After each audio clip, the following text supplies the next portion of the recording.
Kevin, cut to the chase. It's midnight Wednesday. It's 11:42 p.m. Tuesday. Are people actually going to drop out of this love fest based off the vote that we'll see Tuesday night?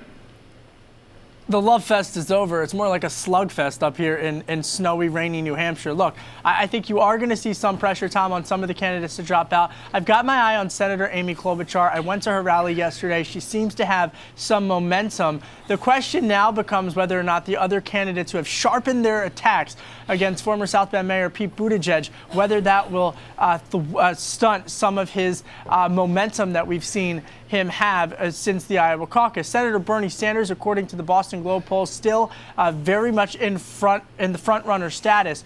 So right now it still appears to be Bernie Sanders' New Hampshire primary to lose. Explain the electorate. I'm fascinated by there's a great analysis of the Iowa electorate, and there just seems to be less so New Hampshire. Who is this electorate, and how are they different from 4 years ago or 40 years ago? Well, they're more independent. The thing about the New Hampshire primary, Tom, is that independent voters who aren't registered with Republican or Democratic parties, they're able to vote in the primary. Beyond that, they tend to be a bit more suburban. And also, they have this independent streak, I think, that is different in the sense of where things stand against Iowa.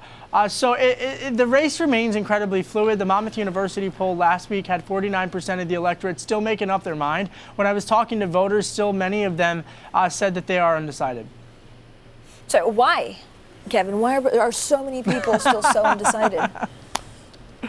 Francine, it's such a great question, and I don't mean to laugh, but no, you're absolutely right, because I always say, they've had months. What more do they need? But I think in terms of really when I'm here on the ground, when I was in Iowa and now being here in Manchester, one of the things that consistently comes up is they want to defeat the incumbent. So they're trying to take a look at all of the different candidates and figure out who will be able to beat the incumbent. And beyond that, the other, when I was at Elizabeth Warren's rally over the weekend, they also have certain issues that they want to hear more about, such as childcare. So I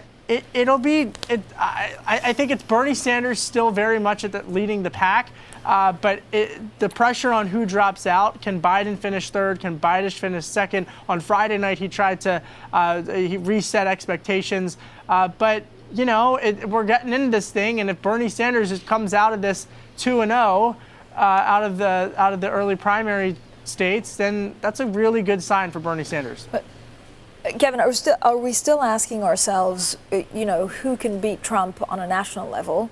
And is that who the Democrats will choose? So will they vote for the person they think will beat President Trump, or will they vote for the person that they like most? Well, the thing that I would push back against the pollsters is that everyone who supports their candidate thinks that they can beat Donald Trump.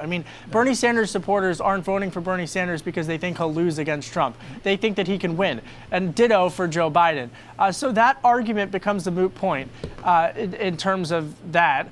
And then beyond that, Francine, I think that where it goes from here is you have to remember the same criticisms that are being lobbed against Bernie Sanders are the same exact parallels that were drawn for Donald Trump back in 2016.